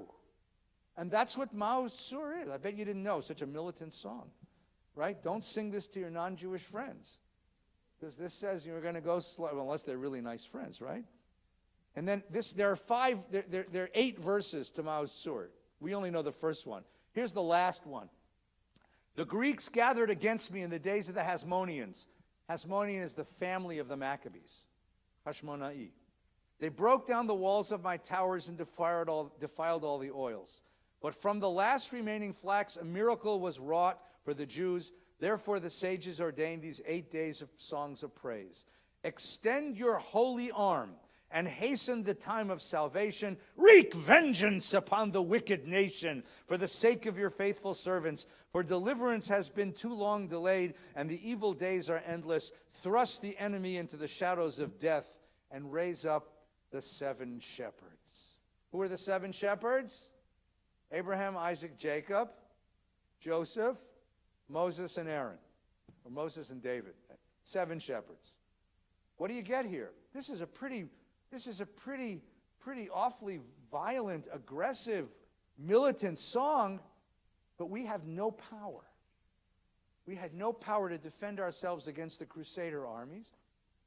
No power to rise up. So what is this? This is a song of the fantasy of the powerless, that one day their powerful God will come and wreak vengeance upon those that are hurting them. So what did the Ma'otzur do? It returned the militancy of Hanukkah, of the original Hanukkah, of the military Hanukkah. It returned, but only in fantasy, not in reality. For the Maccabees, it was a real war. But for the Ma'otzur, for the Crusaders, it was a fantasy war. Now, some of you know a different set of English words to this song, right? Rock of Ages. Where did that come from? Well, turn the page over. Here is that translation. Rock of Ages, let our song praise thy saving power. Thou amidst the raging foes wast our sheltering. Anyone know that song? That's the English to Ma'otzur. You'll find it in the Union hymnal if you grew up in the Reform movement. We sang this in Hebrew school when I was a kid. That's, first of all, not the translation of Mao Tzu. Not even remotely close. And the funny thing is, the guys who wrote this knew it. This was written by two great reform leaders in New York at the beginning of the 20th, end of the 19th, beginning of the 20th centuries. Marcus Jastrow, yeah, for those of you who know a little Talmud, the Jastrow Dictionary, he wrote the dictionary of the Talmud. He was a professor of rabbinics at Hebrew Union College. And anyone happen to know who Gustav Gottheil was? He was the rabbi of Temple Emmanuel in New York. Two very well-educated German immigrants to America. Now, you're a German immigrant to America. You come here in 1840, 1850. You settle in New York City. You do pretty well. You discover a pretty nice country, a country that welcomes you, that gives you opportunities. Hanukkah comes. You can't go around talking about killing all the goyim. That's just pasnish. That's not right. And you have a different ideology. So what do you tell? What story do you tell about Hanukkah if you're a new American celebrating the freedom and liberty of this land? Well, listen. Rock of Ages sounds a little Protestant. That's where the melody, by the way, is a Protestant hymn. Dum, dum, dum, dum, dum, dum, dum. It's a Protestant hymn. Rock of Ages, let our song praise thy saving power. That's pretty kosher. Protestants would enjoy that. Right? Thou amidst the raging foes wast our sheltering tower. Furious they assailed us, but thy arm availed us. Think America now, post-Civil War. And thy word broke their sword when our own strength failed us. And thy word broke their sword when our own strength failed us. God's word protects us. Think Battle Hymn of the Republic. Right? Mine eyes have seen the glory of the coming of the Lord. He is marching through. Right? Does that sound familiar? This is post-Civil War American ethos. God's righteousness is stronger than any army. Wait, we get more. Kindling new the holy lamps, priest approved in suffering, purified the nation's shrine, brought to God their offering, and his courts surrounding, here in joy abounding, happy throngs, singing songs with a mighty sounding. If that doesn't sound Protestant, I don't know what does. Look at the last verse, and remember what we've learned so far, right?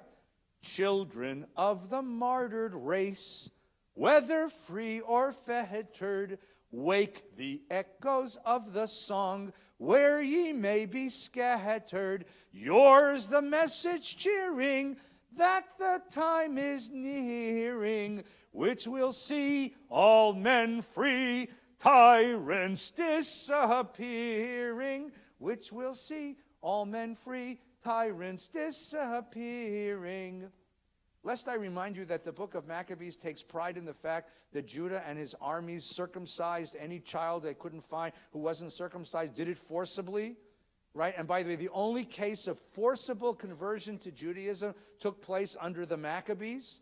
They went to a tribe called the Idumeans, the Edomites, and forcibly converted them to Judaism. And the Edomites, in gratitude, gave us a guy named Herod, who was the most bloodthirsty king who ever lived. But if you're Gustav Gottheil, rabbi of Temple Emmanuel of New York in 1860, 1870, 1880, 1890, you're Marcus Jastrow, what do you make Hanukkah into? A holiday of freedom. Freedom of faith, freedom of religion. The power of God's word to break mighty armies. It becomes an American holiday. Isn't that nice?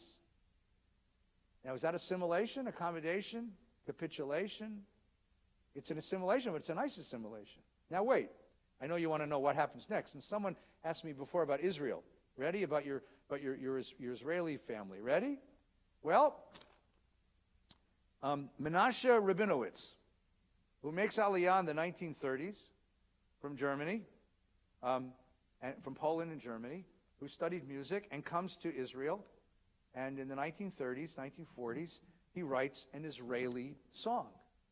An Israeli Hanukkah song. Now, the Israelis loved Hanukkah because part of Zionism was a rejection of what they saw was the passivity, weakness, and impotence of diaspora Jews. And so they searched for role models who could show us what Jewish strength looked like. And one of the role models that they fastened upon was the last Jew to win a war. Who was the last Jewish general before 1948 to win a war? Judah Maccabee. The Maccabean revolt in 166 BCE until the Israeli War of Independence in 1948 CE, that's our losing streak. That's almost as long as the Chicago Cubs, right? So they went and they fastened upon Judah Maccabee, and he becomes a big Israeli hero. Why? Because he's a badass Jew. He's a tough, militaristic, powerful, unafraid, aggressive, assertive Jew. And Israelis in the early 40s, early Zionist days, loved that sort of thing. So Rabinowitz, now changed his name to Ravina, Mashu, right? Writes a really beautiful song. Mi yimalel gvurot Yisrael otan mi yimne hen bechol dor yakum hagibor goel ha'am. All right, now let's translate. This is kind of, I gave you some text at the bottom so you can translate. Mi yimalel gvurot Yisrael. Now Rabinowitz went to yeshiva, so he knows the tradition. And he knows that the line in the book of Psalms is, Mi yimalel gvurot Adonai. Who can retell the glories of God? But he's not interested in Adonai anymore, because the gvurot of Adonai, the glory of God, belongs to that weak, impotent, passive diaspora Jew. He wants to create a new, assertive, aggressive, self-confident Jew. So for him, it's Mi yimalel gvurot Yisrael. The power of the glories, the heroism of Israel. Otan mi yimne, hein bechol dor, in every generation, yakum hagibor goel ha'am. Goel ha'am, in the traditional prayer book, it's Baruch Atah Adonai, Goel Yisrael. Praised is God, who is the Redeemer of Israel. But not for Rabinowitz. For Rabinowitz and for the Zionists, who is the Redeemer of Israel? We're not waiting for God to redeem us anymore. No, no, no. Who is the Redeemer of Israel? Hagibor, the tough, hummus-eating Jew. Right? You don't eat hummus? It's the best thing Israel ever did. Right? Hein bechol dor yakum hagibor goel ha'am. And now he's going to give you the verse. So the first word is Shema. Now, come on, guys. That's a really loaded word in the tradition. Shema, you know what's supposed to come next? Yisrael, Adonai Eloheinu, Adonai Echad. Nope. That belongs to the weak, impotent diaspora Jew. We have a different narrative now, a different story to tell. Shema. Oh, I know where that comes from. That's the bracha you're going to say over the candles, right? Right. Baruch atah Hashem Elokeinu melech haolam she'asa nisim lavoseinu bayamim haem ba'azman hazeh. He says, bayamim hazeh. Oh, I know what's coming. This is about God and his miracles. Nope. Maccabee Moshiach Ufodeh. The Maccabees redeemed the people. Not God, the Maccabees. Uvyamenu kolam Yisrael, and in our time, led all of Israel. Now three verbs. Yitached, gather up as one. Yakum, rise up as one. And here's the most powerful one of all. Yigael, which means redeem itself.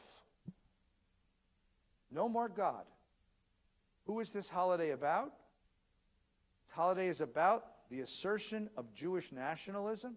We're not waiting for God anymore. This is a complete rejection of the whole ideology of the Maccabees themselves, who said it was by God's help that we beat the Greeks, right?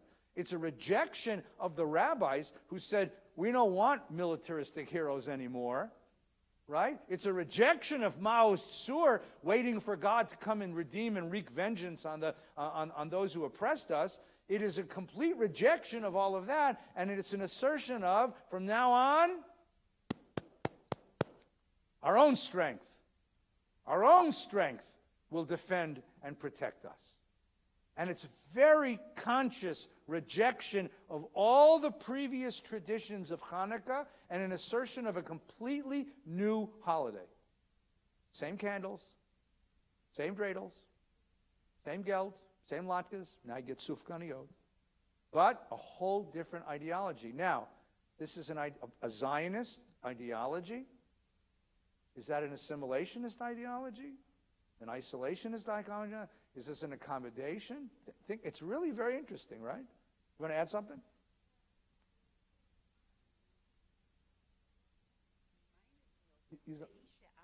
Yeah, Vihi Sha'amda, right. In the Haggadah. Right. But then, Matzilenu miyadam. Right. So in the Haggadah, you have this song that says in every Bechol dor v'dor omdim aleinu. Every generation they come to hurt us. V'HaKadosh Baruch Hu matzilenu miyadam. God comes and saves us. The Zionists said, enough. That's passivity. That's pasnisht. They wouldn't use Yiddish, right? They'd say that you don't do that anymore because that's the passivity. You're waiting for God to redeem you. What the hell is wrong with you? Get up and fight. It really is the militancy of New Zionism. And that's what Miyam Alel is. It's a whole reconstruction of the holiday into a completely different image. I'm not sure when he wrote it. I think he wrote it in the 30s, actually. I think it's early. It's before Israel became a nation, but it's as Israel was being settled. It's Israel being settled. All right, one more. Can we do one more? I know it's late. Let's do one more. Turn to the last page. Great American folk singing group, Peter, Paul, and Mary. All right? So, Peter Yarrow, Paul Stuckey, now Noel Stuckey, and Mary Travers. Mary Travers was a lesbian activist, and she passed away some years ago. Paul, yeah, she was. Yeah.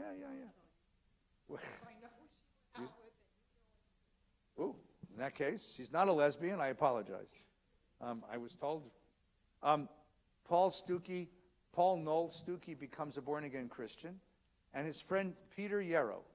Peter Yarrow, born in Boston, I think in the late 40s, I think, and goes to Cornell and sings in the folk clubs of Cornell, and then comes to New York and amalgamates and becomes one of the great folks. And he's very Jewishly identified, but not in any religious way. His parents were labor organizers, and he's a social activist. And he writes a Hanukkah song. He wrote this, I think, in the 1980s when we were going to war in El Salvador, and that's where it came from. So this is a beautiful song, and I want you to see what he does with the holiday. You ready? Light one candle for the Maccabee children, with thanks that their light didn't die. You know this song?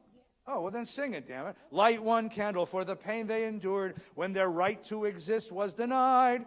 Light one candle for the terrible sacrifice justice and freedom demand. And light one candle for the wisdom to know that the peacemaker's time is at hand. Wait a minute, peacemakers?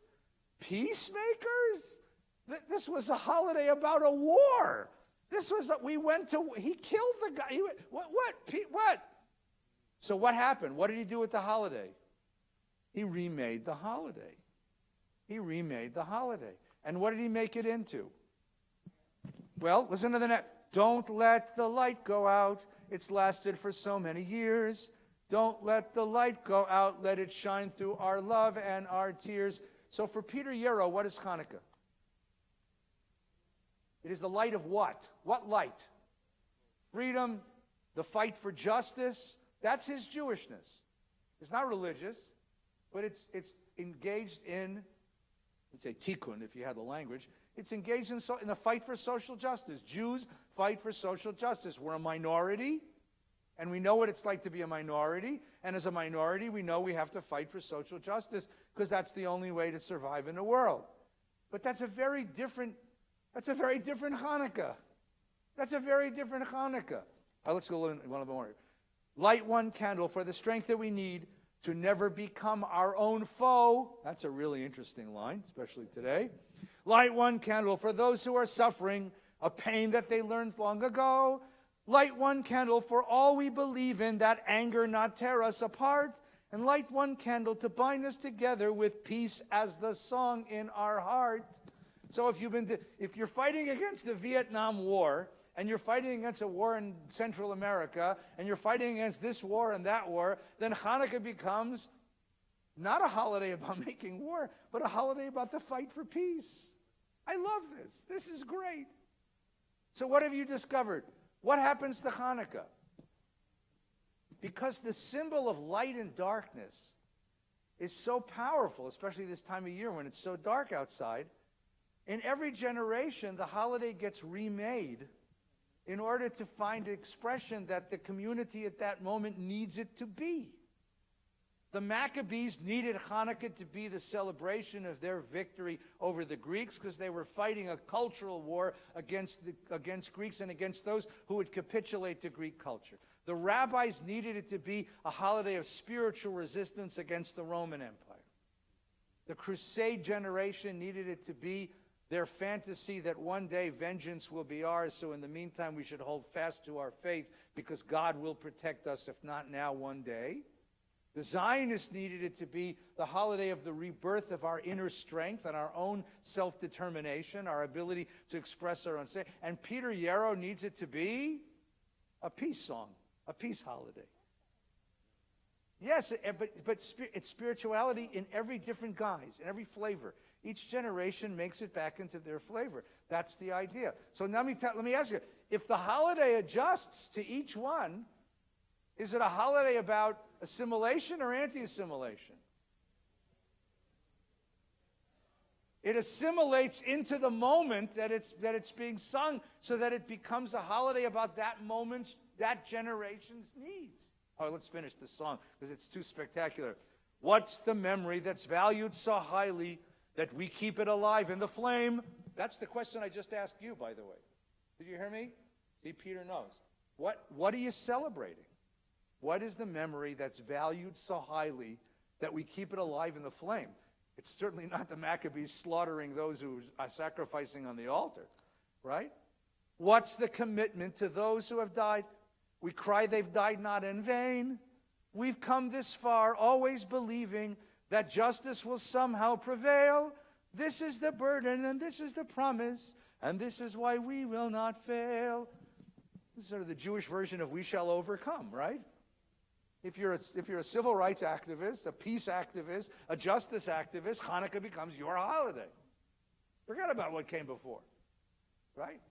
So what happens is you have this holiday then which assumes the form of what every generation needs it to be. So this is the great irony. It starts out as a war against cultural assimilation, and it itself becomes a tool of that assimilation. But if you believe Gerson Cohen, the great historian, it becomes the best of that. It becomes an example of the blessings of assimilation because it gives a text, or at least a form for the expression of each generation's needs. And that's why the holiday is worth celebrating. I think it's time to go home. You have a question before we finish?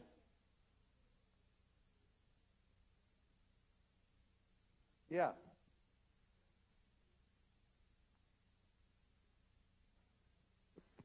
Yeah.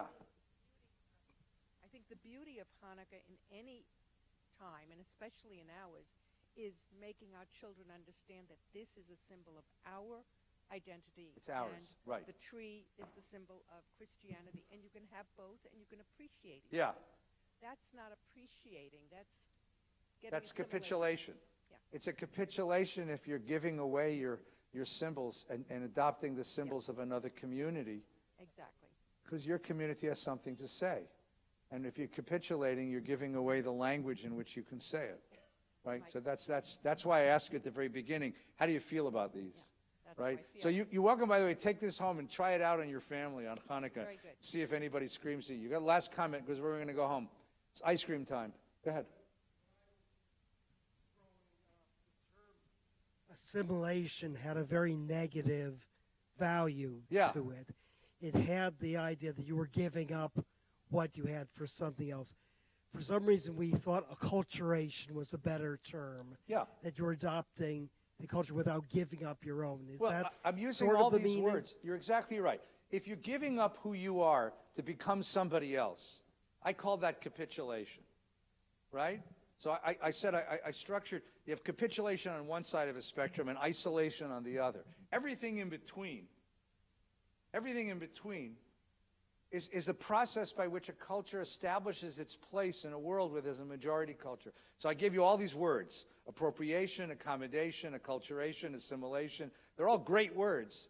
But the question is, what they really mean is, how do I use the tools of both cultures to live a life of meaning?